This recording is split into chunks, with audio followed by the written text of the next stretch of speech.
না, এই ব্যাপারে তো কোনো হাদিস নেই যে পীর ধরতে হবে বা পীরের কাছে বায়াত করতে হবে, এরকম কোনো হাদিস যেহেতু নাই, কোরআনে কোনো আয়াত নাই।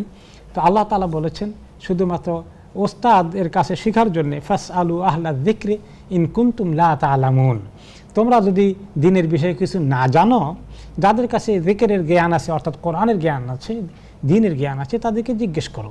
কেউ ওস্তাদকে যদি ওস্তাদের কাছে একটু শিখে নিয়মিত যা অ্যাটেন্ড করে, তার নসিহত শুনে, এটা ঠিক আছে। কিন্তু একজনকে আমি একটা ব্যক্তি ধরবো, তার কেয়ারবে আমার গোটা জীবন যাবে, এবং এই ক্ষেত্রে পার্সোনালি একজনের সঙ্গে বায়াত করা, এগুলো কিছু সিলসিলা অনেক পরে শুরু হয়েছে। এগুলো নবী করিম সাল্লাল্লাহু আলাইহি ওয়াসাল্লাম জামানায় ছিল না। ওনার পরে খোলাফায়ে রাশিদিনের জামানায় খলিফাদেরকে বায়াত করা হয়েছে, যখন রাসূলুল্লাহ সাল্লাল্লাহু আলাইহি ওয়াসাল্লাম ওনার সাথে বায়াত করা হয়েছে। এই ব্যক্তিগত বায়াতের পরিবর্তে ইসলাম প্রাতিষ্ঠানিক বায়াত করেছেন।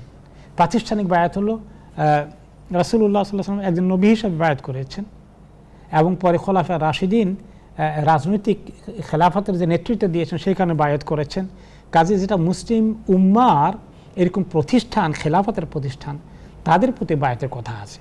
ইন্ডিভিজুয়াল একজন আলেম স্কলার, তাদের ব্যাপারে বায়াতের এই ধারা সাহাবাদের জমানায়, তাবেঈদের জমানায় এইভাবে আসে নাই। খায়রুল কুরুনি কারনি সুম্মাল্লাযিনা ইয়ালুনহুম সুম্মাল্লাযিনা ইয়ালুনহুম, সর্বোত্তম যুগ আমার যুগ, তা পরবর্তী পর্যায়ের যুগ, এরপরে পরবর্তী পর্যায়ের যুগ আসেনি বিধায় এগুলা এখন পরবর্তী পর্যায়ে যারা করেছেন, যদি শুধুমাত্র টিচার হিসাবে ওনার কাছে যাওয়া আসা করে, শিখে রেগুলার হাজির হয়, ওনার কথা শুনে আলহামদুলিল্লাহ ঠিক আছে। বাকিটার ব্যাপারে কোরআন হাদিস থেকে মজবুত দলিল জোগাড় করে প্রমাণ করা একটু প্রশ্ন সাপেক্ষ বিষয়। আল্লাহু আ'লাম।